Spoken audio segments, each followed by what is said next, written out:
Es un gusto compartir con ustedes este momento de la Semana de Teología.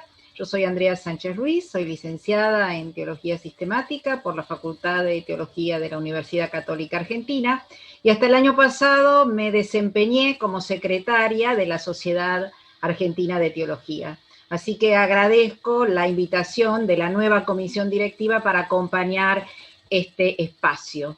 El video que acabamos de disfrutar realmente nos ha puesto en clima para introducirnos en la temática de este panel que estará centrado en la celebración de los 50 años de nuestra sociedad, en sintonía justamente con los tres verbos que atraviesan la propuesta reflexiva de esta semana: recordar, interpretar y preparar. Ahora les voy a presentar a quienes integran esta destacada mesa, con quienes, una vez concluidas las exposiciones, podremos dialogar sobre las resonancias, los cuestionamientos que nos haya suscitado la reflexión. Carlos María Gali es presbítero de la Arquidiócesis de Buenos Aires y doctor en Teología por la Facultad de Teología de la Universidad Católica Argentina, donde es profesor ordinario titular. Fue decano de la facultad entre los años 2002 y 2008 y desde el 2017 ejerce nuevamente ese cargo. Presidió la Sociedad Argentina de Teología entre 1998 y 2007 y en el 2007 fue perito y colaborador de la Comisión de Redacción de la Quinta Conferencia General del Episcopado Latinoamericano y Caribeño en Aparecida. Fue también perito en los sínodos para la Nueva Evangelización y Amazonia, es miembro de la Comisión Teológica Internacional desde el año 2014 y participó en la comisión de redacción del documento La Sinodalidad en la vida y la misión de la Iglesia. Es autor de numerosos libros y artículos en revistas especializadas y coeditor de varias obras colectivas. Virginia Ascuy es doctora en Teología por la Facultad de Teología de la Universidad Católica Argentina y profesora de Teología Dogmática y Espiritual de la misma institución. Es investigadora del Centro Teológico Manuel Larraín y la Facultad de Teología de la Universidad Católica de Chile. Es profesora invitada de la Facultad de Teología de la Universidad Católica de Córdoba, coordina el programa Teologanda y preside el programa ICALA para la promoción científica de las mujeres. Sus principales áreas de investigación y publicación son el Concilio Vaticano II, los signos de los tiempos, la teología, de los signos de los tiempos, teologías feministas y métodos cualitativos en teología. Gerardo Soding es sacerdote de la diócesis de San Isidro, es licenciado en Teología por la Universidad Católica Argentina, es licenciado en Sagrada Escritura por el Pontificio Instituto Bíblico y es doctor en Teología Fundamental por la Pontificia Universidad Gregoriana. Actualmente es vicedecano y director de la Maestría de Teología de la Facultad de Teología de la Universidad Católica Argentina. Enseña Teología Fundamental y Sagrada Escritura, áreas en donde también tiene varias publicaciones. Fue vicepresidente de la SAT entre los años 2016 y 2019 y desde el año pasado es el presidente de la Sociedad Argentina de Teología.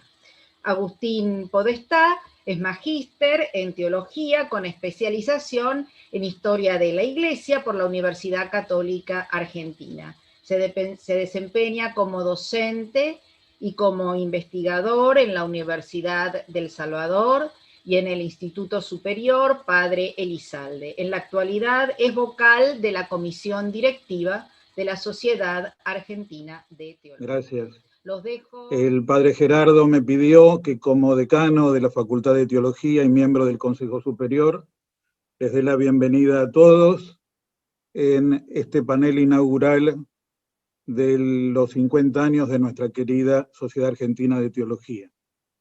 Estamos muy felices de que todos ustedes sean nuestros huéspedes en América, en Europa y en todos los lugares donde estén y desde donde participen. Así como Estoy en la Facultad de Teología desde 1975, estoy en la SAT en el origen de su refundación desde 1980, de tal manera que es la mayor parte de mi vida entre estas dos casas, hoy con gusto en esta casa de la SAT, que es, como dicen en el campo, una querencia, el hogar de donde partimos, a donde volvemos, donde siempre nos gusta estar. La exposición inaugural de este panel, para conversar entre todos, la titulo Hacia una figura teológica sinodal en una iglesia efectivamente mundial. Hacia una figura teológica sinodal en una iglesia efectivamente mundial. Gaudet Mater Ecclesia, Juan 23. Gaudium et Spes, el concilio. Gaudet in Domino, Pablo VI. Evangelii Gaudium, Francisco. La Iglesia proclama con renovado gozo la buena noticia de Jesús. Y esta alegría nos mueve a comunicar a los que nos siguen lo que recibimos de aquellos que nos precedieron. Y nos anima a cosechar con gratitud lo que otros sembraron entre lágrimas. Y a sembrar con generosidad para aquellos que en el futuro cosecharán entre cantos. Nos dice Jesús en el Evangelio de Juan 4:36, así el que siembra y el que cosecha comparten una misma alegría. Hoy compartimos esta alegría, cosechamos lo que otros sembraron, damos gracias a Dios y tratamos de transmitir esta esperanza a las nuevas generaciones. La SAT es una de las primeras sociedades teológicas creadas en el posconcilio.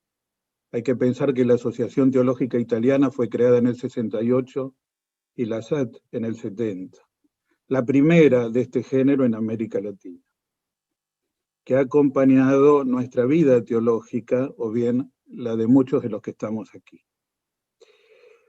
El concilio expresó que vivimos en una nueva época de la historia humana, que la familia humana comparte una misma suerte, y que se va gestando una forma más universal de cultura, al mismo tiempo que crece el intercambio entre las culturas.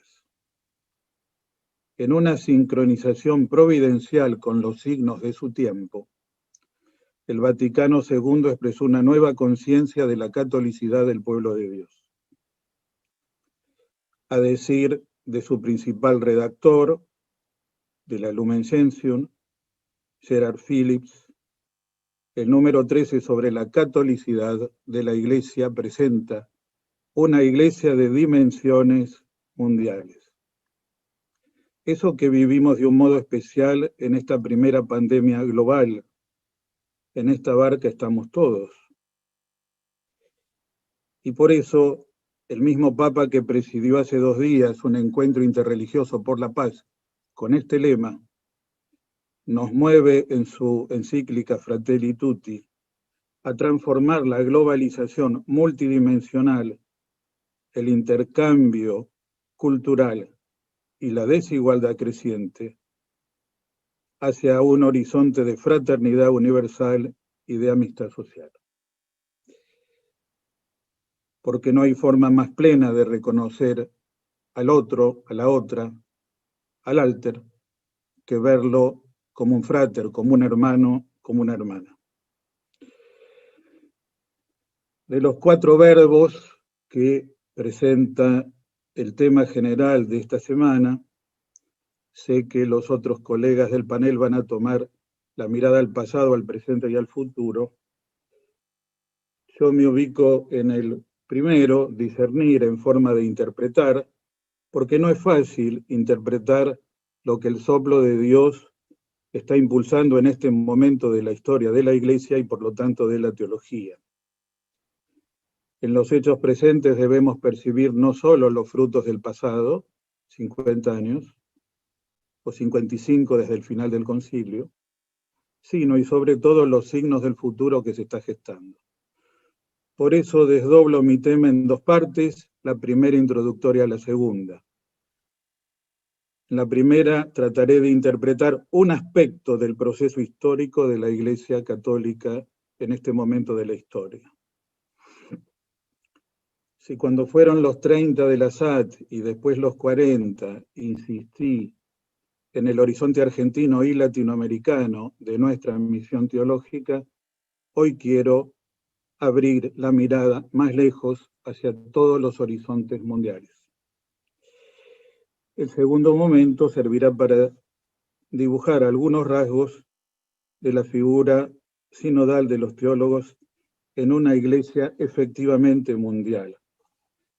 ¿Por qué digo efectivamente mundial? Porque fue Karl Rahner, en un célebre artículo, quien dijo que si la iglesia es esencialmente católica, desde siempre, desde Pentecostés, se va haciendo efectivamente católica en su curso a lo largo de la historia y mientras va abrazando nuevas culturas.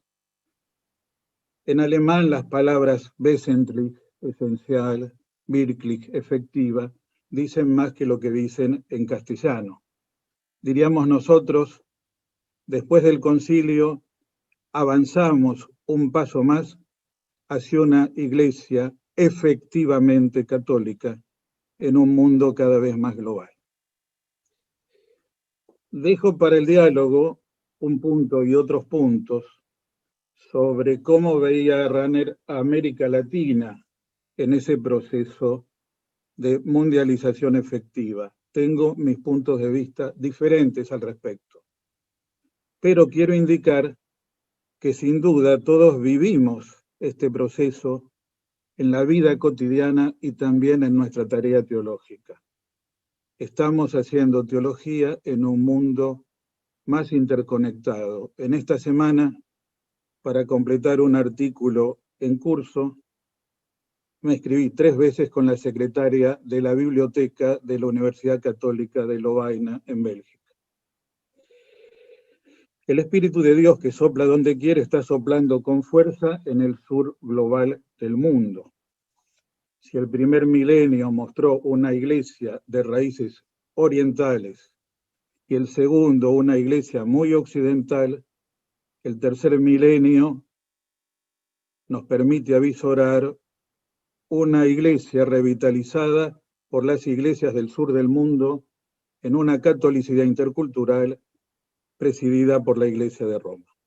En este horizonte la iglesia latinoamericana tiene mucha experiencia y por eso no es casual que el primer papa del sur del mundo haya salido del pueblo de Dios en América Latina y habiendo compartido la quinta asamblea del episcopado latinoamericano y caribeño en Aparecida. Es el primer papa del hemisferio sur, no el último. Estamos en un proceso que no veremos del todo y que nos mostrará cómo el pueblo de Dios va asumiendo nuevos rasgos en las culturas del siglo XXI. Dejo aquí el aporte de nuestra tradición teológica argentina a comprender el pueblo de Dios en su catolicidad, peregrinación y misión.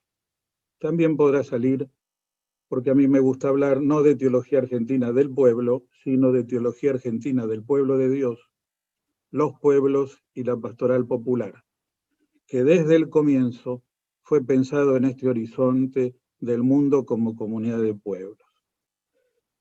En una iglesia más efectivamente universal, ha de primar la lógica del intercambio de bienes.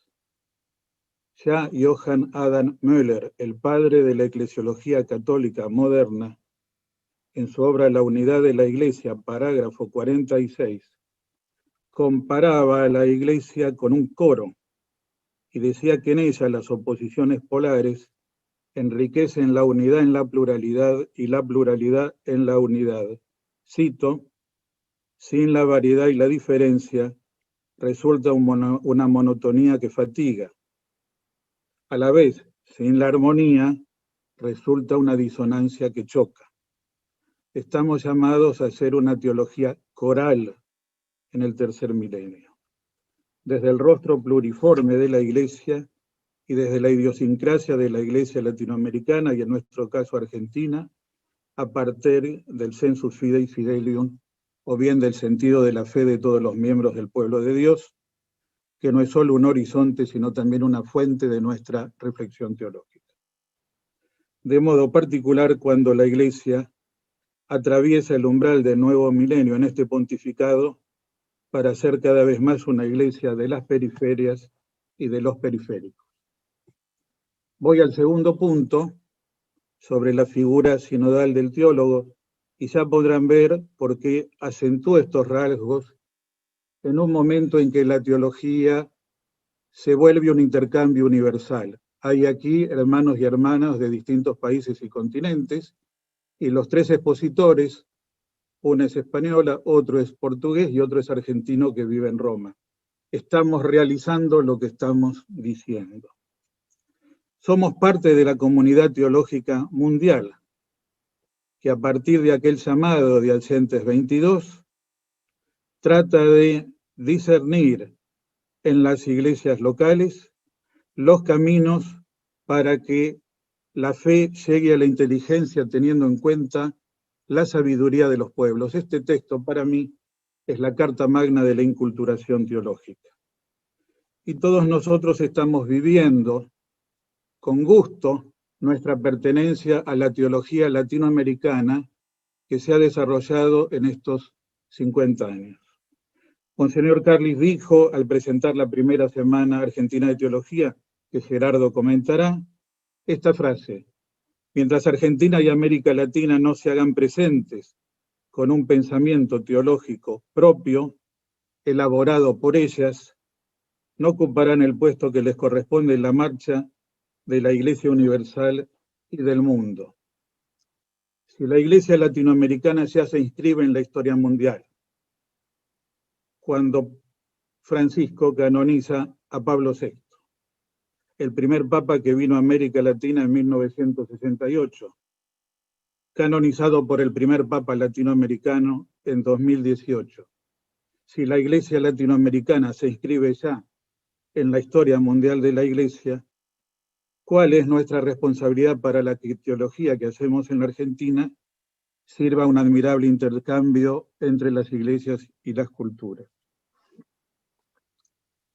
Sabemos por la experiencia de Medellín, Puebla y Aparecida, yo puedo agregar por la experiencia en el equipo teológico del CELAM o en la Comisión Teológica Internacional, que Dios nos ha dado a la comunidad teológica argentina una responsabilidad en nuestra región y en nuestro continente. Allí han participado gigantes que nos llevan sobre sus hombros como enanos y vamos haciendo camino gracias a ellos. Y la afinidad entre las lenguas española y portuguesa nos permiten hacer teología vinculados en América Latina y como estamos haciendo desde 2017 en el ámbito del Grupo Iberoamericano de Teología, en el área de lengua iberoamericana, en la península ibérica, en América Latina y con los hermanos latinos de los Estados Unidos. Hoy la comunicación virtual permite que la comunión afectiva se vuelva comunicación efectiva. Dejo aquí la experiencia que quería comentar, tal vez en el diálogo, de participación en la Comisión Teológica Internacional, como un espacio de quehacer sinodal de la teología en un horizonte mundial. Somos 30 miembros de todos los continentes y de muchos países. Dejo de lado lo que considero hacer una teología desde el sensus fidei fidelium, dejo de lado lo que considero que debe ser el corazón de nuestra reflexión teológica a partir de Dios que es amor, en un itinerario que sigue a Jesús en el amor trinitario y pascual, y voy a lo último, la figura sinodal del teólogo con los 4 minutitos que me quedan. Creo que la Fratelli Tutti no es solamente una carta para leer, meditar y pensar, sino en primer lugar para vivir. cada uno, cada una, todos nosotros, estamos invitados a vivir una fraternidad abierta, de lo local a lo global, de lo global a lo local. Este tema es reiterado en un papa que nació en Buenos Aires, hijo de inmigrantes italianos, con horizonte universal, el sabor de lo local y la perspectiva mundial. En este marco creo que debemos hacer cada vez más una teología sinodal, o hacer sinodalmente teología. En el texto sobre la sinodalidad, la Comisión Teológica número 75 dice: la sinodalidad compromete también a los teólogos a hacer teología en forma sinodal, como lo dice, promoviendo entre ellos la capacidad de escuchar, dialogar, discernir e integrar la multiplicidad y la variedad de las instancias y de los aportes. Creo que ese es el camino para hacer una teología más sinodal desde el nosotros de la comunidad teológica. ¿Cómo hacer para que la mirada de cada uno y de cada una se convierta en una mirada común que enriquezca a todos? ¿Cómo tocar la sinfonía inacabada de la gloria de Dios? ¿Qué pasa? ¿Se escucha? Sí. Termino. ¿Cómo tocar la sinfonía inacabada de la gloria de Dios mientras no pasamos cada día de un ensayo general? ¿Cómo ejecutar una sinfonía bella por la composición que Dios ha creado y por la orquesta del pueblo de Dios y ahí de nuestra vocación teológica que la interpreta?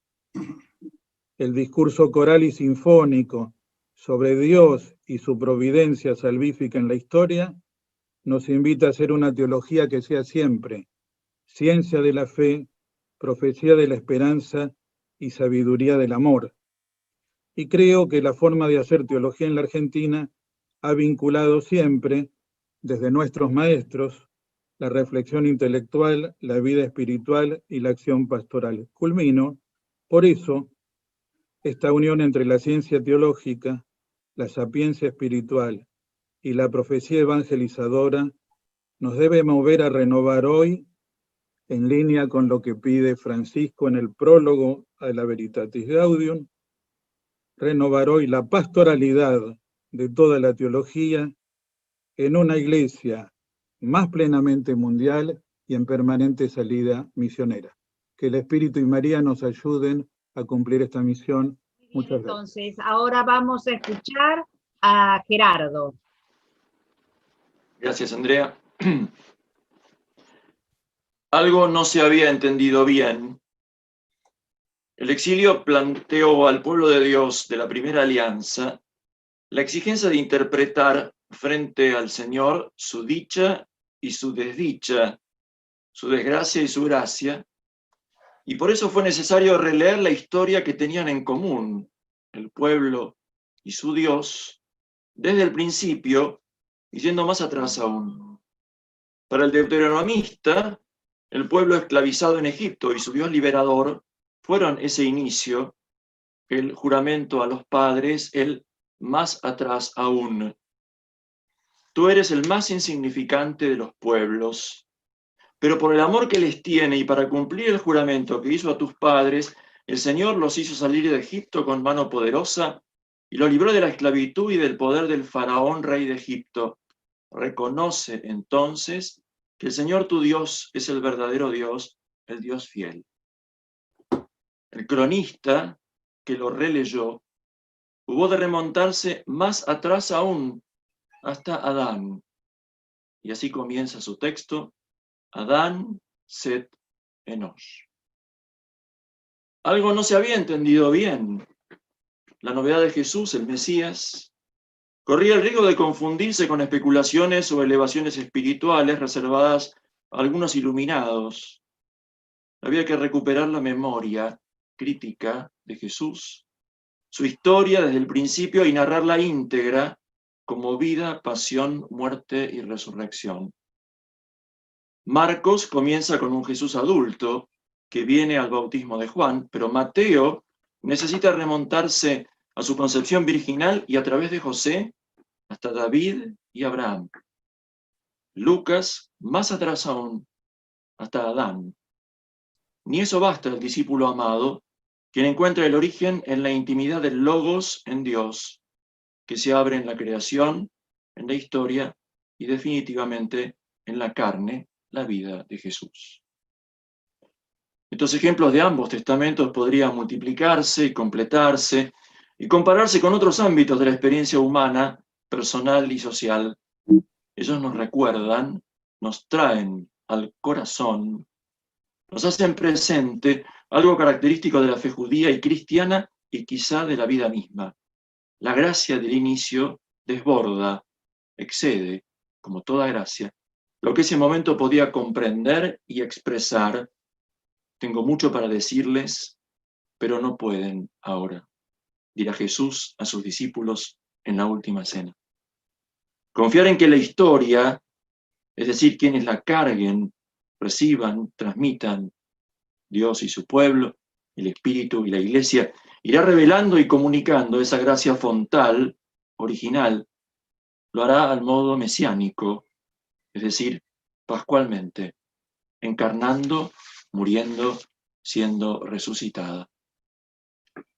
Hace 20 años, con ocasión de los 30 de la SAT, decía Monseñor Karlich, los argentinos necesitamos escribir la historia de la Iglesia en estas tierras para que la memoria de los dones de Dios nos haga más agradecidos por el pasado y más comprometidos con el presente y el futuro. Esto vale de modo especial para el orden teológico. Es necesario que conozcamos el camino que hemos recorrido en el mundo de la reflexión teológica, sus fuentes, sus acentos, sus referencias a los acontecimientos, sus métodos. En este marco, quiero comenzar por el inicio, recordar el inicio. En el impulso del Concilio Vaticano II y de la Conferencia de Medellín, y a instancias de la Comisión de Fe y Ecumenismo de la CEA, presidida por el entrañable Eduardo Pironio, a quien hacemos presente en el centenario de su nacimiento, en diálogo con los profesores Stanislao Karlich y Lucio Gera, se preparó, con una reunión en Buenos Aires, la convocatoria a una Semana Argentina de Teología a realizarse en Córdoba en noviembre de 1970. Había que reunirse, reconocerse, compartir. Se había hecho la experiencia de la riqueza de la reunión en la Iglesia Universal, en la Iglesia Latinoamericana, que nacía en su autoconciencia, y en la Iglesia Argentina. Se había escuchado y discernido la viva voz del Evangelio cuando los hermanos estaban reunidos, orando, compartiendo, debatiendo, discerniendo en común. Un ejercicio antiguo que resultaba nuevo en esa época, al menos en el seno de la Iglesia Católica. La audacia profética de Juan 23 abriendo el camino, la paciencia sabia de Pablo VI guiando y acompañando sus pasos. El valor de una comunión fiel, ardua, amplia y abierta. El valor de una teología en diálogo con el magisterio universal, regional y nacional, sobre todo en las instancias e incidencias pastorales. También para los teólogos argentinos sería bueno entonces reunirse. La carta de invitación de la semana decía, esta se fija como meta promover y valorar el pensamiento teológico argentino, el conocimiento personal de los profesores entre sí, su intercambio de inquietudes y experiencias y el trabajo en común redundarán en beneficio de los participantes y de la Iglesia en Argentina, dada la insustituible función de la reflexión teológica en la vida cristiana. La Comisión Episcopal desea que sea un trabajo de teólogos argentinos en conexión con la realidad argentina y hecha con verdadera libertad, seriedad y profundidad. Y así fue. Nuevamente Karlich, protagonista desde el principio, manifiesta: el desarrollo del acontecimiento fue doctrinalmente enriquecedor y creó entre los participantes un vínculo afectivo fuerte que los alentó a dar continuidad a la experiencia vivida y a institucionalizar la relación allí nacida en una asociación que se llamó entonces Sociedad Argentina de Teólogos. Como tantas veces en la vida, y muy especialmente entre nosotros, es la experiencia de lo que se vive lo que tiene la fuerza y la belleza creadoras de novedad de verdad, de afectos, de vínculos. Hecha conciencia feliz y agradecida, ella buscará pronto darse una forma, una estructura, una institución que ayude a la continuidad. Esta sociedad de teología surgió en y desde la Semana de Teología, no de un decreto emanado de lo alto, no de una buena voluntad de cumplimiento, no. Ella tiene su marca de nacimiento, la ha primereado, la ha gestado el encuentro rico, el afecto, el aliento de seguir juntos. Algo tan argentino, tan típicamente nuestro, tan de Dios y de su pueblo. Qué bueno y agradable que los hermanos vivan unidos. Hinema tov manaim, shevet ahim gamiahat. Gusten y vean, qué bueno es el Señor. Sí, qué bueno, los hermanos unidos y el Señor. Pienso que aquellos inicios tenían en germen la lucidez de un amor, un algo que en común debía ir encontrando su figura. El lugar se eligió Córdoba, en el centro geográfico del país, por ser la sede del seminario, que fue el primer centro teológico del país, vinculado a aquella universidad nacional surgida de la visión profética del obispo Trejo y Sanabria. El tema, Dios, su imagen en el hombre contemporáneo argentino. Audaz y esencial. Expresa en su enunciado la centralidad teológica, Dios, el enrazamiento antropológico, su imagen en el hombre, en lo concreto, aquí y ahora, contemporáneo, argentino. El método, el retorno a las fuentes y el ayornamiento como dinámicas complementarias, impulsadas y realizadas por el concilio, se recibieron creativamente en Medellín y San Miguel, con el método de discernimiento pastoral ver, juzgar, actuar, tan fecundo en América Latina desde entonces. En esa corriente, la Semana de Teología quiso partir de la realidad, con una encuesta sobre la imagen de Dios en el hombre medio de Córdoba, realizada con el Seminario de Córdoba, preparada y dirigida por la doctora Eva Chamorro Greca, junto a un grupo de profesores de la Universidad Nacional de Córdoba, algo realmente novedoso. Tema teológico con raigambre antropológica, método interdisciplinar, partir de la realidad observada con rigor científico, debate metodológico intenso. Primera Semana de Teología, noviembre de 1970. No todo salió como se esperaba, no todas las ponencias publicadas en la revista Teología partieron de la encuesta, pero el aliento inaugural tuvo el amor, la gracia, para que, en los tiempos de prueba que siguieron, varios de sus protagonistas no rompieran la caña quebrada ni apagaran la mecha que aún ardía. El Papa Juan había querido que el concilio fuera un nuevo Pentecostés, que no podría darse sin una verdadera Pascua, porque el Espíritu realiza el misterio íntegro de Jesucristo.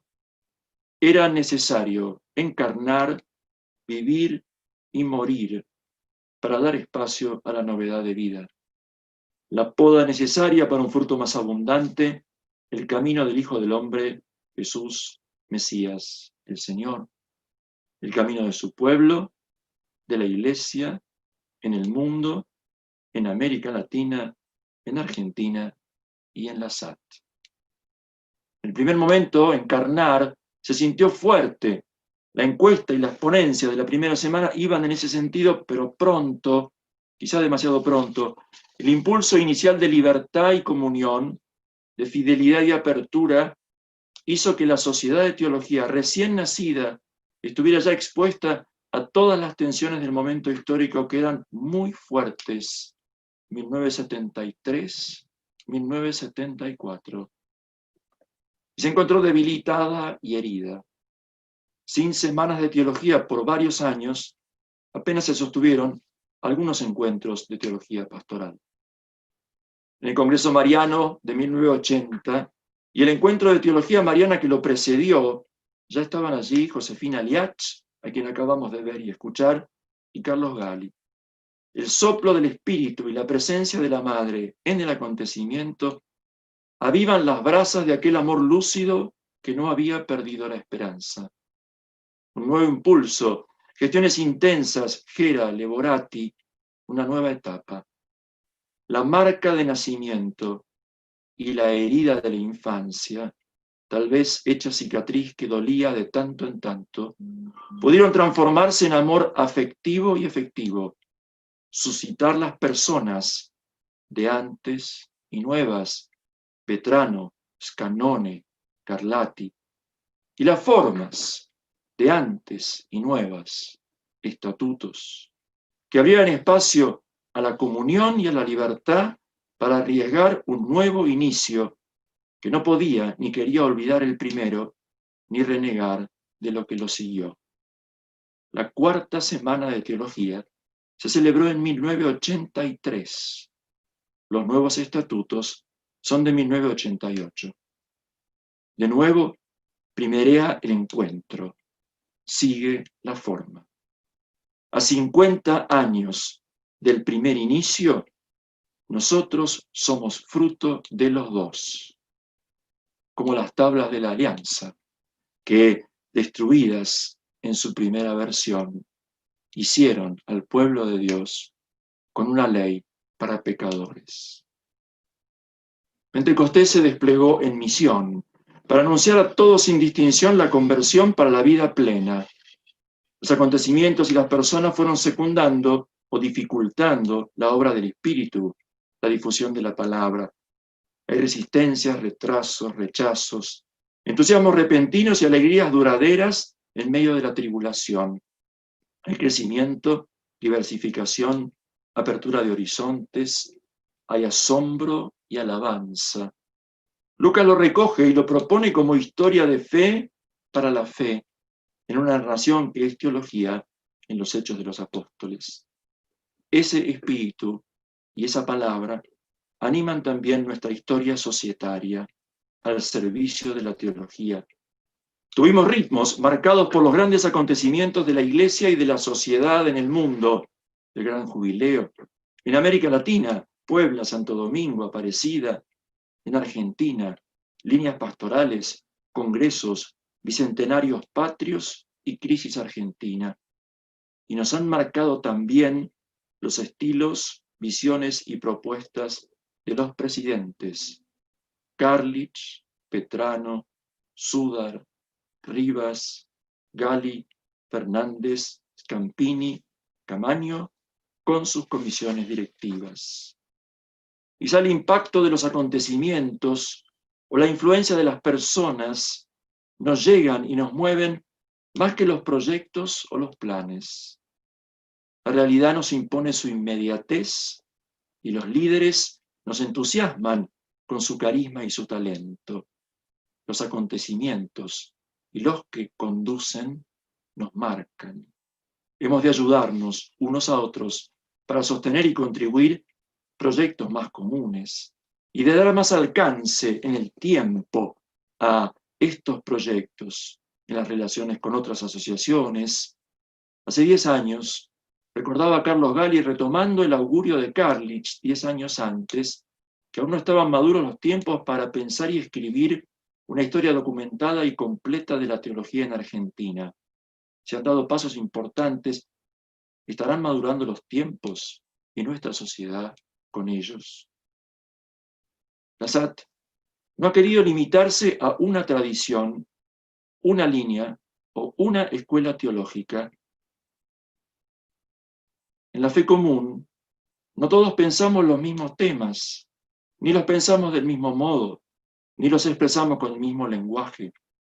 Buscamos y compartimos nuestras búsquedas con respeto y valoración del trabajo intelectual de los otros y queriendo aprender unos de otros y juntos.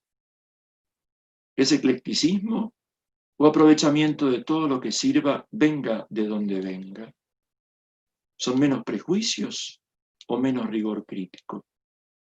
Los santos reconocen la sabiduría donde sea que se encuentre. Los pobres reciben y acompañan con amor la vida como viene. De ellos y con ellos, nuestra SAT viene proponiendo y compartiendo ensayos, análisis y síntesis provisorias, abiertas. Nos ejercitamos tratando de articular la diversidad, invitados extranjeros y exposiciones nuestras, ponencias para escuchar y espacios para dialogar, entre todos, en plenarios, o en grupos, por áreas o intereses, reuniones cerradas para debate o abiertas para la exposición y presentación pública en diversas universidades y regiones del país. Un paso fundamental en este ejercicio han sido las comunicaciones de los socios, verdadero laboratorio de estilos y generaciones en una gimnasia exigente y satisfactoria. Misas, mesas y sobremesas, rosarios y caminatas por las sierras de la Falda o la manzana histórica de Córdoba capital, canciones y silencios a orillas del Paraná en Santa Fe, paseos en las montañas de Salta y de Mendoza, mates y cafés en los pasillos y las salitas de Luis Guillón. Todo esto y mucho más también han hecho la historia de nuestra SAT, recreando y acrecentando el affectus societatis que nos une en las semanas y entre las semanas. Lo hemos hecho desde el principio en condiciones peculiares. La relación permanente con la pastoral y la espiritualidad, que son una clave de nuestra sensibilidad y casi sin recursos propios, todo a pulmón. Ambas condiciones pueden ser sentidas en ciertos ámbitos académicos como un límite o como una riqueza. Parece coherente con lo que somos como iglesia y sociedad en nuestro país. Sentir ambos lados de la tensión nos mantiene despiertos y aterrizados. Como gusta decir el Papa Francisco, uniendo en amor inteligente la cabeza, el corazón y los brazos, para pensar lo que se siente y se hace, para sentir lo que se piensa y se hace, para hacer lo que se piensa y se siente. Siempre con los pies en la tierra, en la hermana y madre tierra, me gustaría agregar, solo para no olvidarnos, ya que queremos recordar. Acuérdate del largo camino que el Señor tu Dios te hizo recorrer por el desierto durante esos 40 años. Allí Él te afligió y te puso a prueba para conocer el fondo de tu corazón y ver si eres capaz o no de guardar sus mandamientos. Te afligió y te hizo sentir hambre, pero te dio a comer el maná, ese alimento que ni tú ni tus padres conocían, para enseñarte que el hombre no vive solamente de pan, sino de todo lo que sale de la boca del Señor. La ropa que llevabas puesta no se gastó, ni tampoco se hincharon tus pies durante esos 40 años. Reconoce que el Señor tu Dios te corrige como un padre a tus hijos. Observa los mandamientos del Señor tu Dios, sigue sus caminos y témelo. Recordar para reconocer, recordar para agradecer, recordar para despertar todos los sentidos, la inteligencia y la voluntad al presente, para volver al asombro maravillado ante Dios, que hace nuevas todas las cosas, y que en su historia con nosotros nos sigue interpelando y comprometiendo, en primer lugar y sobre todo desde los últimos, para preparar juntos el futuro en la esperanza de su reino consumado. La gracia siempre actual de los inicios no nos abandona.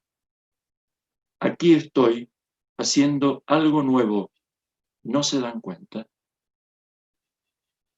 Muchas gracias. Gracias, Gerardo.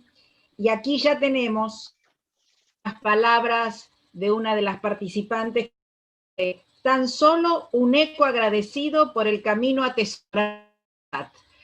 Vamos haciendo memoria, muchas gracias, y ahora le cedemos la palabra a Virginia. Muchas gracias, Andrea. Buenas tardes a todos y todas. Voy a compartir pantalla para mi presentación. Quiero proponerles una reflexión para nuestra teología del presente, haciendo memoria y también memoria agradecida, interpretación de estos tiempos y perspectivas, completando la propuesta de este panel. Me voy a inspirar en el texto del Magnificat y voy a proponer, a partir de una lectura de este himno, algunas notas que podrían ayudarnos a renovar, a impulsar la teología en nuestro tiempo. La crisis de la pandemia nos interpela en nuestro quehacer teológico y también nos plantea nuevos retos para hablar de Dios en este tiempo y espacio. Nos desafía a interpretar los signos salvíficos en los signos de un presente atravesado por miedos, interrogantes y humillaciones inesperadas. Una lectura de los grandes textos de nuestra tradición, en este caso del himno del Magnificat, puede ser una fuente de inspiración para hacer teología a la altura del presente. Aquí voy a recorrer del lado izquierdo, en esa columna, algunos elementos centrales de la estructura del Magnificat, y del lado derecho los puntos que voy a seguir a continuación en esta reflexión. Recordamos que la estructura del Magnificat puede ser propuesta distinguiendo su introducción, en la cual se presenta la voz de María que alaba a Dios Salvador, una primera estrofa que abarca los motivos personal y comunitario de la alabanza, una segunda estrofa que hace memoria de los grandes hitos de Israel y propone una inversión escatológica, una inversión de suertes, que es señal de la intervención salvífica de Dios en la historia, y por último, una referencia al cumplimiento de las promesas de Dios. En esta presentación, siguiendo estos aspectos que propone el himno, voy a presentar los siguientes elementos: la confesión de fe en Dios Salvador en estos tiempos, cómo podemos en la teología comunicar coralmente las razones para creer y esperar, de modo semejante a como María lo hace, asumiendo las razones para agradecer de su pueblo. En tercer lugar, reinterpretar la historia desde el clamor de los últimos y las últimas y de todo viviente, en eco a esta inversión de suerte de los humildes que aparece en el Magnificat. En cuarto lugar, la interpretación profética de los signos, también como se hace en el Magnificat respecto a la historia de Israel, pero dando algunos ejemplos del presente. Y por último, una visión de síntesis en el punto quinto y final. En primer lugar, entonces, confesar la fe en Dios Salvador en tiempos de humillación. El Magnificat nos pone en esta clave, sobre todo en la introducción del texto. Puede entenderse como un himno de acción de gracias, algunos también lo han entendido como una confesión de fe, una fe centrada en la salvación presente en la historia y en el nacimiento del Salvador. En los tiempos de humillación e indigencia que nos tocan vivir, particularmente tocados por la pandemia, somos invitados a descubrir la misteriosa y oculta presencia del Señor y a confesar la fe en su poder. Se requiere una teología mística capaz de contemplar y testificar que el Espíritu impulsa a quienes se reconocen servidores y sigue dando voces y consuelos para quienes buscan los caminos de la paz. Por otra parte, también el Magnificat nos inspira a comunicar las razones para agradecer y creer y hacerlo coralmente. La cantante en este himno incluye en sus razones para agradecer las razones de su pueblo, mostrando que lo personal es comunitario y lo privado es público. Cabe esperar que nuestra teología se haga eco cada vez más de la historia de nuestros pueblos y sus aspiraciones, que sepa teologizar coralmente las razones para agradecer la acción del Espíritu y para creer en el Dios de los vivientes. En relación al núcleo duro o al núcleo principal de esta memoria de los grandes hitos de Israel, proponemos reinterpretar la historia ubicándonos preferencialmente desde el clamor de las y los últimos y de todo viviente. Los 7 verbos en aoristo que eslabonan los versículos 51 a 54 del Magnificat estructuran la memoria de la intervención salvífica de Dios en la historia. Es este núcleo principal, esta inversión escatológica, la que está allí presente. El reverso de la historia y el clamor de la tierra, toda situación de humillación humana y cósmica, sigue siendo el lugar hermenéutico privilegiado para una teología inclusiva del reino de Dios. En cuarto lugar, nos podemos proponer una revisión más en sintonía con nuestro tiempo acerca de la lectura de los signos de estos tiempos. El Magnificat, como lo hace en su memoria antológica respecto de la historia de Israel y respecto de la historia personal de María, nos invita también a teólogos y teólogas a profundizar en nuestro quehacer teológico como interpretatio temporis, por medio de una lectura comparativa que trata de ocultar el pecado y la salvación hoy. Y quiero mencionar aquí 6 de estos signos que podrían orientar o ejemplificar esta lectura. Empiezo por los signos de pecado y luego por los signos de salvación. En primer lugar, las realidades de abuso sexual, de poder y de conciencia que golpean y duelen en nuestra iglesia fundamentalmente en este tiempo. Las realidades del sexismo y el racismo que producen violencia y muerte. El ecocidio y el abandono de los pueblos originarios. La conciencia creciente de los derechos humanos, de la naturaleza y de los diversos pueblos. Las nuevas formas de relación, el trabajo en redes y la sinodalidad. Y por último, la reconfiguración de lo religioso y las búsquedas del buen vivir. Estos son algunos ejemplos y algunos de ellos serán profundizados en esta semana de teología por distintos conferencistas y comunicaciones.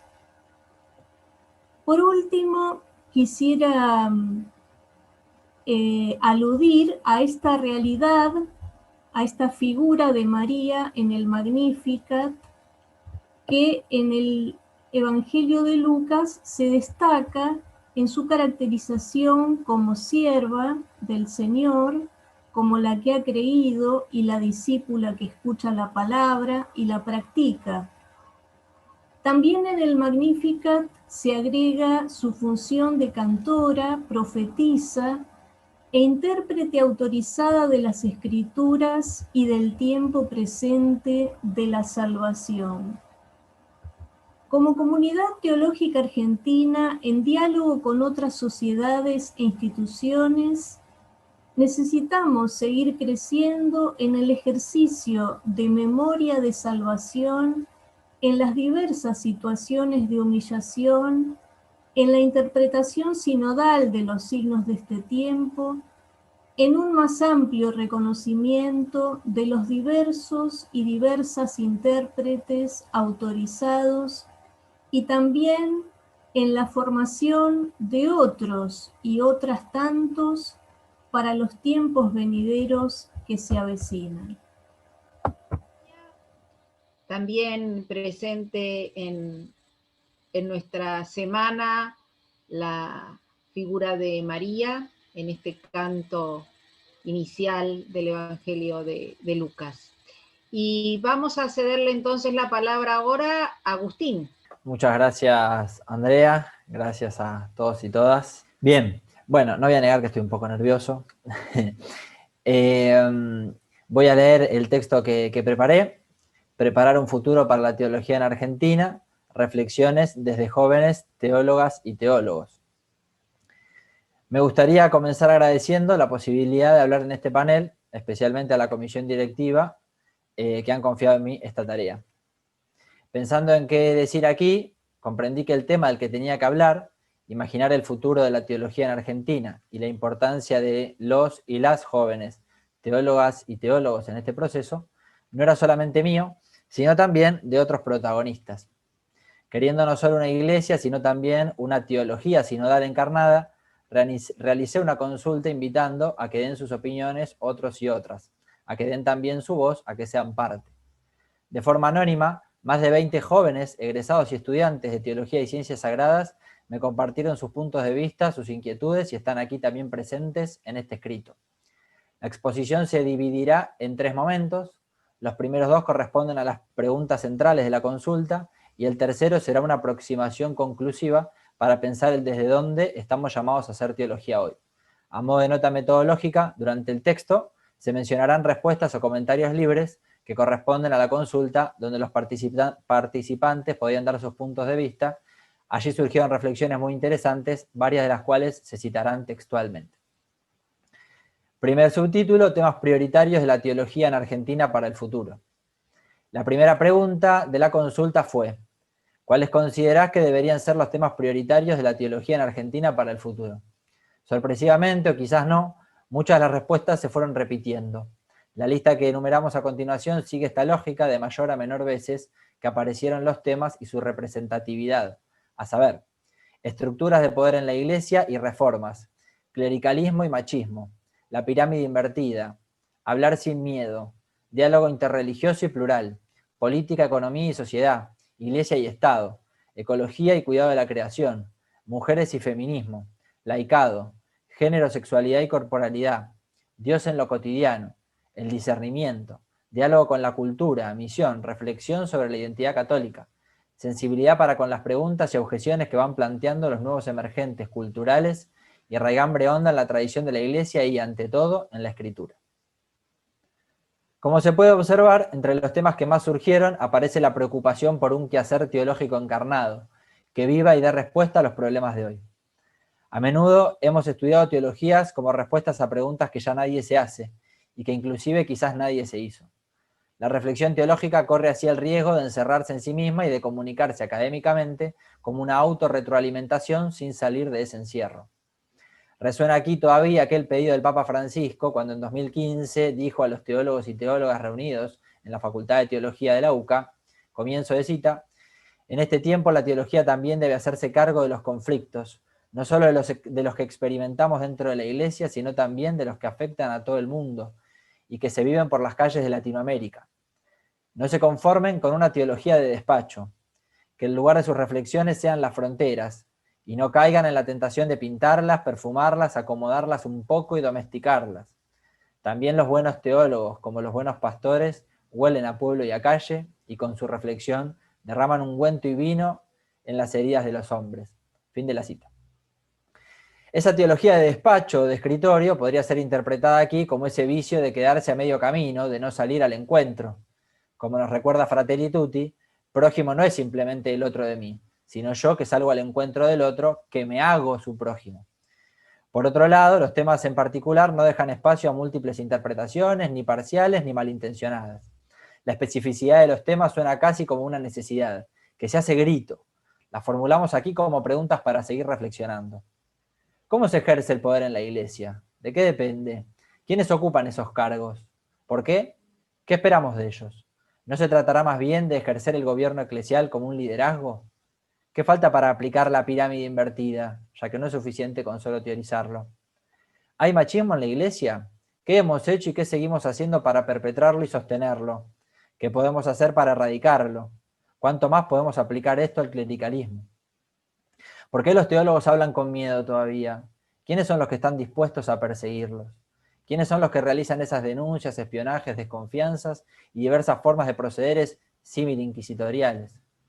¿Cuáles son los espacios para las mujeres en la Iglesia? ¿Y para los laicos varones?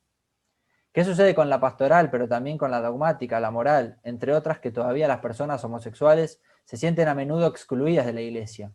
¿Por qué el magisterio no ha podido avanzar en temáticas de sexualidad y género, cuando la teología y en muy buena medida el pueblo de Dios sí lo han hecho de hecho? ¿Qué relación hay entre la Iglesia y la política, la sociedad, la economía? Resuena casi anacrónico tener que todavía siquiera preguntarlo.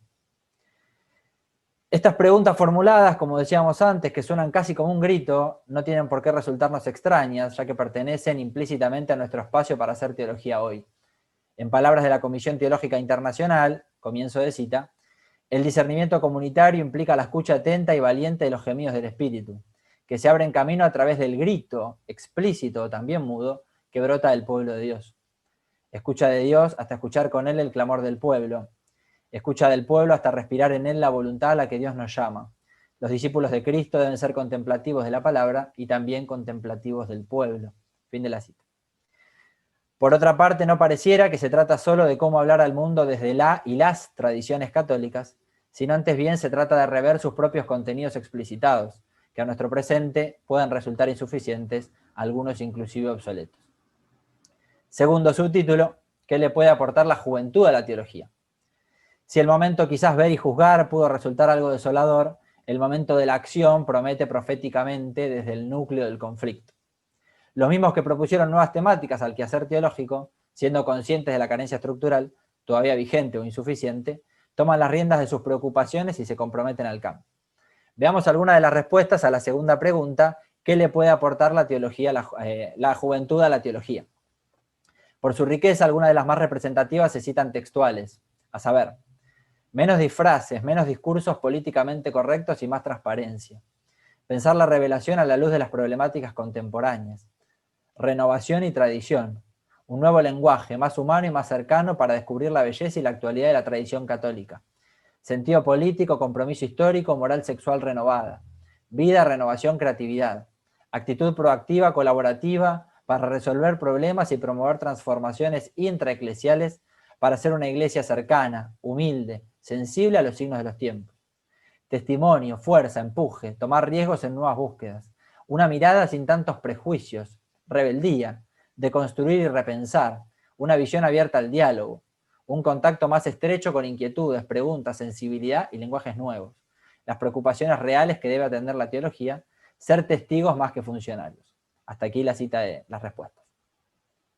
La fuerza de todas estas palabras me pareció reveladora y pensé que sería deshonesto editarlas o maquillarlas. Se puede ver a simple vista que hay un espíritu de cambio y renovación en clave de acompañamiento, de ser cercanos, transparentes, dialogales, en fin, de ser testimonio. Sin embargo, creo también que sería inocente una lectura meramente rupturista. Hay también un reconocimiento de lo recorrido, de lo tradicionado, si se me permite la palabra, de lo heredado, en fin. La tradición viva, con raigambre en la apostolicidad, de todos aquellos que a lo largo de la historia, mirando a Cristo, dijeron, sí te creemos, se encuentra también presente en estos aportes de cara a una teología joven. Hay en la historia marcados ejemplos de personas, de teólogos y teólogas, que emprendieron ya este camino de renovación permanente, muchos de los cuales hoy son profesores, académicos, están aquí presentes. Ejemplos para los que estamos recién empezando. Creo que quizás la cuestión aquí no es la ruptura, sino la transformación y la comunicación. Transformar todo aquello que todavía tiene resabios de una teología de despacho, de escritorio, que todavía dice cosas sobre Dios, pero que no le habla de Dios a la gente. El desafío hoy es desarrollar y promover nuevas teologías. Y también saber comunicar aquello que sí puede ser respuesta a las preguntas de hoy, que sí puede ser palabra pública, un compromiso teórico y práctico, transformación de la realidad, que sea nuevo o antiguo, pero novedoso, porque no es conocido. Pero atención, saber comunicar también es un arte. Quizás aquí la juventud pueda ser clave por tener mayor contacto y con naturalidad con las nuevas formas de comunicación. Redes sociales, medios de comunicación, sí, pero también lenguajes, formas, expresiones, formas de relacionarse, de pensar las instituciones, los proyectos, los trayectos, etc. Para finalizar este apartado pueden servir como iluminación complementaria dos de los comentarios libres de las consultas. Comienzo los comentarios. Que la teología siga saliendo y dialogando con el mundo, que no se olvide de hacer teología de rodillas, que es con la fuerza de Dios que la teología va a encontrar la fuerza para profundizar el misterio y hablarle a los corazones. Otro comentario. Es gratificante ver que uno de los intereses sea la cuestión de los jóvenes y la teología, que podría parecer que solamente queda reducido a una pastoral. Los jóvenes pueden aportar un aire renovador dentro de la disciplina, siendo dóciles a la acción del Espíritu. Percibo que el debate teológico puede tomar, desde su función profética, un giro crítico que sea anuncio y denuncia, que otras disciplinas no logran captar o no quieren hacer. La riqueza vendrá desde la apertura al diálogo, no al modo apologético, sino más bien al encuentro, que invite en vez de condenar, que sane en vez de acusar, que se sabe pueblo antes que grupo parcial. Fin de los comentarios. Tercer subtítulo, conclusivo, hacer teología en lo cotidiano, buscar una teología argentina en clave sinodal. Un dato relevante de la consulta realizada es que todos los y las jóvenes que se dedican a la teología son trabajadores, viven la teología en la cotidianidad del mundo, sean laicas, laicos, religiosas, religiosos, seminaristas. Todos están en espacios de acción pastoral confesionales, escuelas, parroquias, comunidades, o no confesionales, trabajos, familias, amigos, barrios, etc. Uno de los comentarios libres de la consulta en este sentido decía, leo el comentario. Siento que en muchas ocasiones hay un rechazo al cristianismo por una mala enseñanza. ¿Cómo es posible que un estudiante pase mucho tiempo en un colegio católico y salga odiando, y no digo no creyendo, porque eso puede pasar, a la institución y a la iglesia? En los centros de formación y universidades tenemos algunos teólogos lúcidos e inteligentes. En las comunidades, parroquias y afines, no. En las comunidades la gente inteligente no tiene cabida porque molesta a los incapaces que ejercen el poder en virtud del ministerio o de algún estatuto. Fin del comentario. Abandonar la teología de escritorio es también una forma de hacer teología desde la realidad mientras se vive. La teología se hace en el camino, como el resucitado que acompañaba a los discípulos de Emaús, desde sus preocupaciones e inquietudes y enseñando el corazón del Evangelio mientras caminaban por el camino. Para preparar un futuro para la teología en y de Argentina, podemos tomar como base algunos de los elementos que ya estuvieron surgiendo, tanto en la reflexión como en las consultas. Nuevamente, el documento de la CTI sobre la sinodalidad nos puede servir de guía para lo propuesto. Comienzo de la cita. En la vocación sinodal de la Iglesia, el carisma de la teología está llamado a prestar un servicio específico mediante la escucha de la palabra de Dios, la inteligencia sapiencial, científica y profética de la fe, el discernimiento evangélico de los signos de los tiempos, el diálogo con la sociedad y las culturas al servicio del anuncio del Evangelio. Junto con la experiencia de fe y la contemplación de la verdad del pueblo fiel y la predicación de los pastores, la teología contribuye a la penetración cada vez más profunda del Evangelio. La sinodalidad eclesial compromete también a los teólogos a hacer una teología en forma sinodal, promoviendo entre ellos la capacidad de escuchar, dialogar, discernir e integrar la multiplicidad y la variedad de las instancias y de los aportes. Fin de la cita. Concluyendo, Teologizar en lo cotidiano implica hacer una teología desde nuestros espacios, nuestras actividades, nuestra vida diaria. Allí se palpan las necesidades, allí se escucha al pueblo, que conoce, sabe, actúa y espera. Allí está nuestro desafío ahora y no ya en los escritorios. La vida es eso que pasa mientras nos quedamos encerrados en nuestras respuestas seguras, esas respuestas que se han quedado sin preguntas. Se tratará de seguir llevando un oído en el pueblo y otro en el Evangelio, asumiendo la tarea de la inteligencia de la fe, en diálogo sinodal con todos y con todas, jerarquizando la opción preferencial por los más pobres, los más excluidos y los más discriminados. Citemos el texto bíblico elegido como título de la semana anual, donde Dios nos dice: aquí estoy haciendo algo nuevo, ¿no se dan cuenta? La realidad que está afuera puede vivir sin nuestras respuestas, porque habrá otros que las hagan. Nuestra tarea como teólogos y teólogas de evangelizar desde la teología será entonces ponernos también en camino y desde allí dar respuestas nuevas, intrépidas, interpelantes, arraigadas en la tradición, pero no por eso repetidas. Lo nuevo de Dios, lo que se está haciendo y no nos damos cuenta, está sucediendo también en quienes son también el ahora de Dios, los y las jóvenes teólogas y teólogos. Muchas gracias. Gracias a todos, gracias Virginia, gracias Andrea, Agustín, Carlos y Gerardo, y gracias a todos por acompañarnos en el primer bloque de la semana.